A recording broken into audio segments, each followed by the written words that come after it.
You know, I haven't said this in a long time. I just woke up, so I might stumble with my words. But, you know, it's very clear in the Bible that God says He's not really concerned. He wasn't really concerned about sacrifices and baptism and circumcision. It was all about your heart, the circumcision of your heart, right?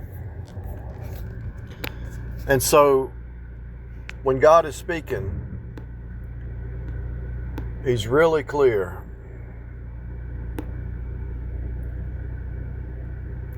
That it's not about rituals, it's not about traditions, it's not about outward stuff. It's an inner renewal. It's a heart towards God. Those things were necessary to point to Christ and what He did. But God is looking on the heart. It's kind of like a man marries a woman and she follows the rules. I mean, she follows the household rules and keeps the house right, but she doesn't love him. She keeps the house spotless. She does everything spotless. But she doesn't love the man. She doesn't know the man. And she's out there thinking about other men or chasing other men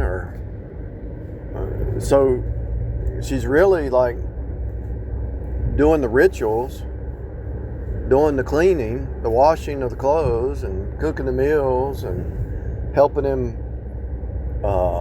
get his clothes ready for work and all that. But it wasn't about, he didn't marry her for that. He married her for love, you know.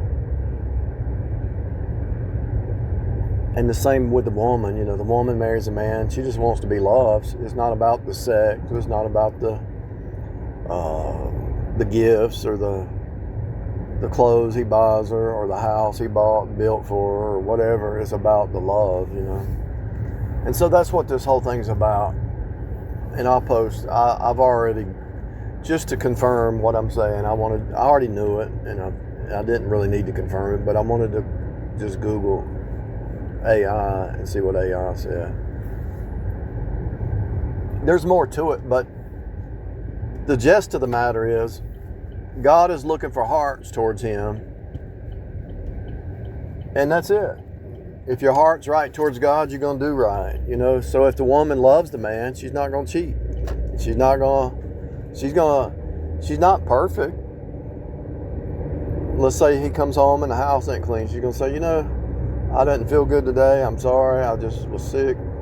I'm going to lay down if you don't mind, and I'm sorry. And he says, don't worry about it. I'll clean it. I'll take care of everything.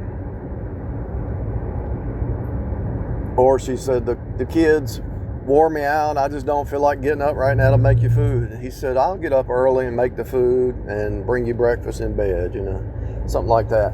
It's about the heart. She wants to help. She wants to be a helpmeet.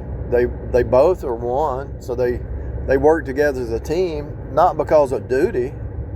See, all that stuff in the Old Testament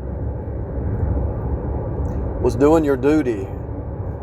It had to be done that way, though, because it had to be done in a certain way, because Jesus was coming on the scene, and Jesus is holy and set apart, so that everything had to be done until Jesus arrived on the scene. Now, we're under grace, not under law.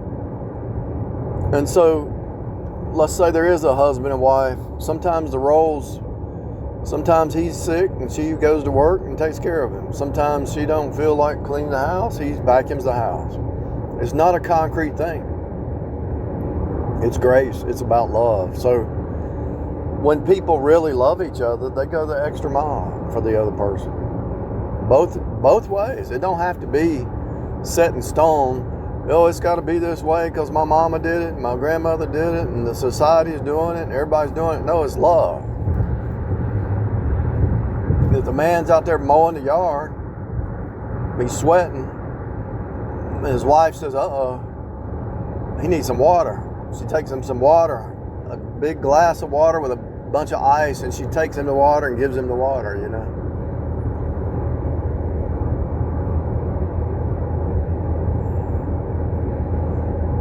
And the man comes home and sees that her tires are low. He puts air in the tire because he don't want her to get in a wreck on the highway or while she's doing her chores, you know. And so this thing about queen bee, worship me, or this thing about the man is top G and stuff like that, it's about serving one another, really.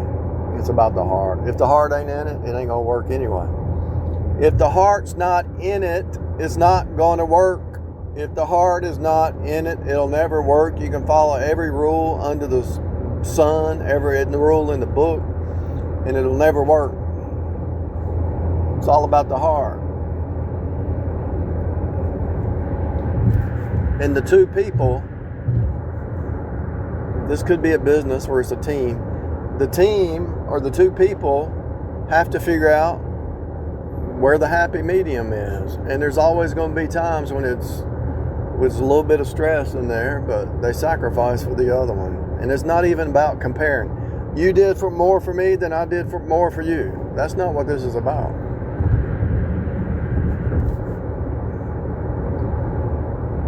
I spent $10 and you only spent $5. That's not what this is about. This is sacrifice. Both parties. Each person has different gifts. The man knows how to go out there and change the oil, change the tires, fix a flat tire, put air in it, take the car, get it washed, get it clean, whatever. But the woman, she knows how to cook some food and do this or that, and she knows how to make it right. The house. She knows how to make things right, food-wise, house-wise, clothes. She knows how to fold the clothes, but he knows how to do other stuff.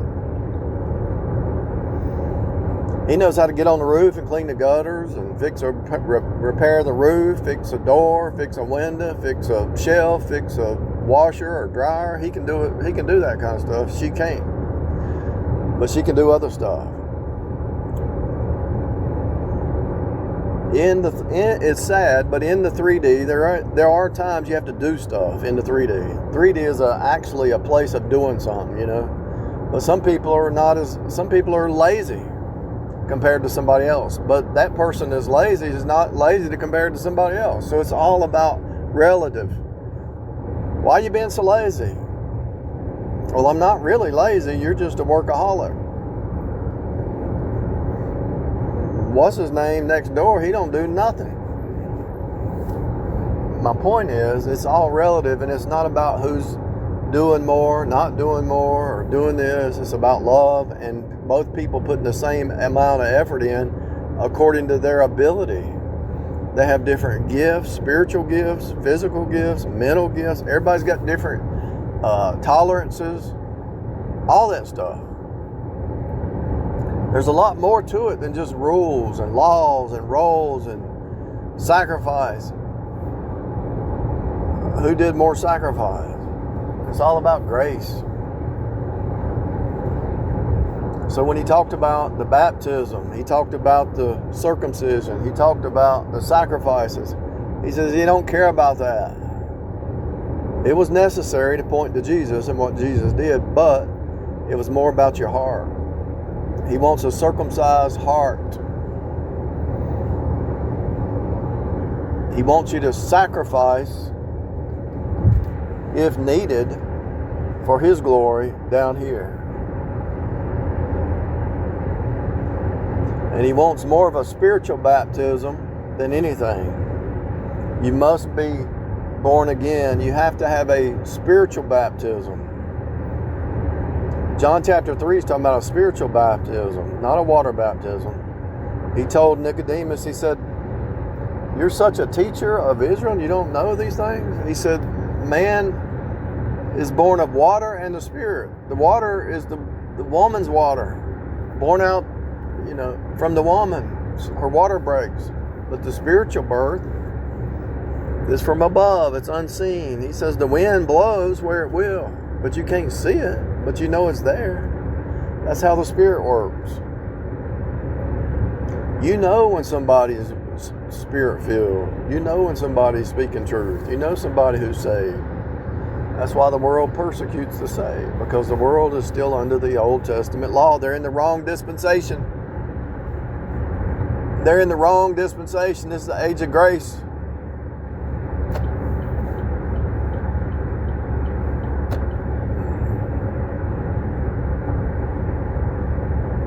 God is looking for hearts that are circumcised. God is looking for hearts that have been baptized by the Holy Spirit, receiving the Spirit. God is looking for hearts that are willing to sacrifice. Though he slay me, yet will I trust him. That's the kind of love God's looking for. And I hate to say it, but that's the kind of love in a marriage should be, that you got each other's back and you're willing to forgive and hope the best, expect the best. If their character's good, you don't have to worry about it. You just know that they really mean well and their character's good. But if they're always trying to, if their heart ain't right, they're always trying to laugh or mock something that you're doing, they don't love you. They're just mocking you. The word mock, when somebody's mocking you, that's evil. A mocker mocking you is pure evil. We've all done it. Don't get me wrong. The saved people mocked the laws. Elijah mocked the false prophets. He was mocking them. Where's your God? They needed to be mocked in that case. But when the evil mocks the good, then we got a problem. And saved people have mocked, some of the unsaved. They try to do good, and we might mock them because it's not of works, it's by faith alone, but we shouldn't mock them if they're trying to do right. It's faith alone and Jesus alone. But when somebody says, well, I'm doing good works, okay, well, good job. I'm proud of you. I'm not going to mock you, but it's really faith. But keep going. One day it'll click that you can't do enough good works to be right before God. But to mock them, then they're trying, that's wrong. I admit it. I have mocked them in the past. I apologize.